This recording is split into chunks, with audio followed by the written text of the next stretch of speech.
할렐루야, 반갑습니다. 2022년 2월 19일 토요일입니다. 한 주간 수고 많으셨습니다. 이제 입춘이 지났는데도 이 날이 한겨울이네요. 여러분은 감기 또 코로나 조심하십시오. 이번 주간에 아주 감기 때문에 고생했습니다. 함께할 찬송은 546장입니다.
하나님의 말씀은 열왕기하 17장 35절부터 41절입니다.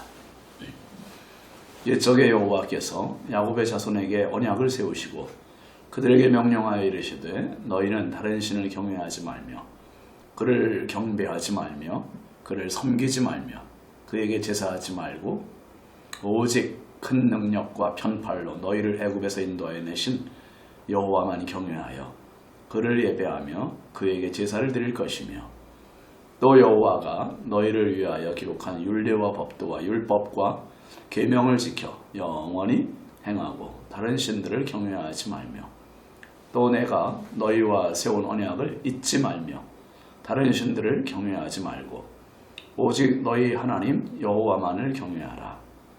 그가 너희를 모든 원수의 손에서 건져내리라 하셨으나 그러나 그들이 듣지 아니하고 오히려 이전 풍속대로 행하였느니라.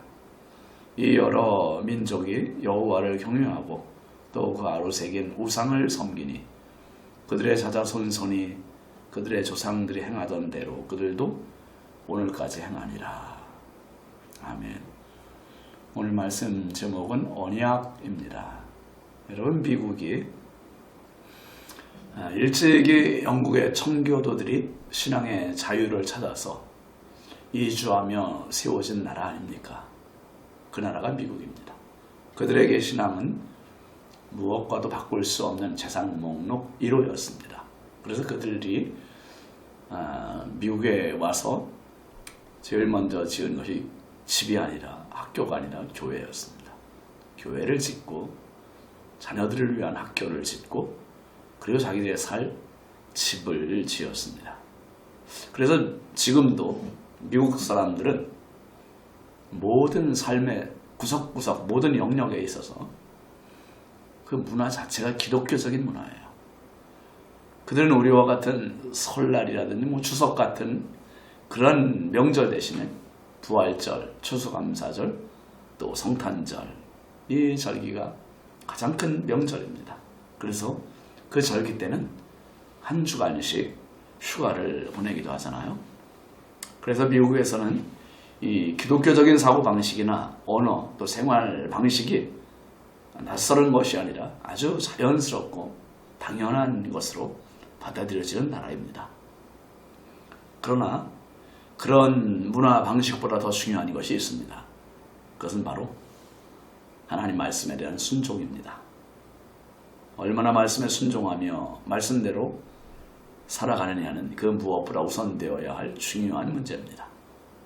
지금 미국이라는 사회에는 기독교적인 문화의 옷은 남아있지만 말씀도 속도 없는 껍데기뿐인 기독교의 모습이 참 많이 나타나고 있어서 안타까움이 많습니다. 여러분, 이런 모습이 지금 사마리아의 실상입니다.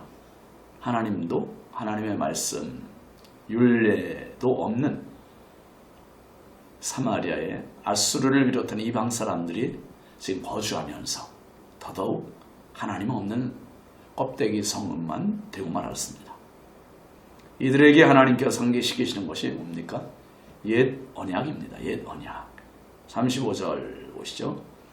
옛적에 여호와께서 야곱의 자손에게 언약을 세우시고 그들에게 명령하여 이르시되 너희는 다른 신을 경외하지 말며 그를 경배하지 말며 그를 섬기지 말며 그에게 제사하지 말며. 이 언약의 소극적인 측면은 다른 신을 경외하거나 경배하거나 제사하지 말라는 것이었습니다. 이것이 10계명의 첫 계명이기도 했죠. 이런 소극적인 면에서 멈추지 않고 한 걸음 더 나아가서 말씀하세요. 36절 보시죠. 오직 큰 능력과 편팔로 너희를 애굽에서 인도하여 내신 여호와만 경외하여 그를 예배하며 그에게 제사를 드릴 것이며 그랬습니다. 오직이라는 말이 중요합니다. 오직이라는 단서, 오로지라는 의미죠. 하나님을 경외하는데 다른 신과 겸하여가 아니라 오로지, 오로지 하나님만 경외하고 하나님만 예배하고 하나님만 제사를 드리라는 겁니다. 그러면서 그 이유를 애굽에서 인도하여 내신 여호와라고 강조하죠. 여러분, 애굽에서 인도하여 내신 신은 전무후무한 신입니다. 하나님이십니다. 이스라엘에게 있어서 그리고 또 다른 민족도 이런 엄청난 기적의 손으로 인도받은 나라는 세상에 없습니다. 그러니 단연 하나님만을 섬겨야 할 분명한 이유가 되는 것입니다. 그런데 지금 사마리아는 어떻습니까? 40절 보시면 그러나 그들이 듣지 아니하고 오히려 이전 풍속대로 행하였느니라. 그들이 듣지 아니하고 이전 풍속대로 행했다는 것. 하나님을 등지고 오히려 이전 풍속대로 자기들 멋대로 갔다는 것이요. 여러분, 믿음 지키기가 이렇게 어려운 것입니까? 너무나 쉽게 등을 돌리지 않습니까? 이스라엘도 그랬고 이방 민족들은 더더욱 그랬고요. 이들의 총체적인 문제가 무엇입니까? 41절 보시면 이 여러 민족이 여호와를 경외하고 또 그 아로새긴 우상을 섬기니 그들의 자자손손이 그들의 조상들이 행하던 대로 그들도 오늘까지 행하니라. 여러 민족들은 하나님도 경외하고 우상도 섬깁니다.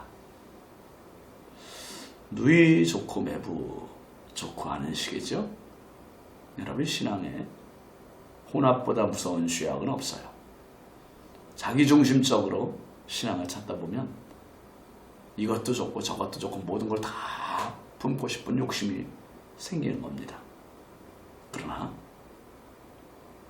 하나님의 언약을 찾고 경험하고 붙잡으면 결국 다른 것들은 눈에 안 들어와요. 오직 하나님만 찾게 되는 겁니다. 아멘이죠. 하나님만. 오직 하나님만 섬기는 그 신앙. 그게 바로 약속을 믿는, 언약을 믿는 신앙입니다. 구약, 신약. 오늘도 약속의 토대 위에서 하나님만을 섬기는 바른 신앙의 그리스도인들이 되시길 주의 이름으로 축원합니다. 기도하겠습니다. 하나님 아버지 감사합니다. 세상의 풍조는 나날이 바뀌어도 우리의 신앙이 변치 않는 믿음으로 하나님만을 섬기는 복된 그리스도의 신부들이 되게 하옵소서. 세상은 얼마나 많이 우리의 신앙을 빼앗으려고 유혹하고 있습니까? 하나님, 재볼 것도 없이 따져볼 것도 없이 오직 하나님만 섬기는 하나님의 언약의 신실한 그리스도인들 되게 하옵소서. 예수 그리스도의 이름으로 기도합니다. 아멘. 오늘도 주님과 동행하는 은혜의 하루 되시기 바랍니다. 감사합니다.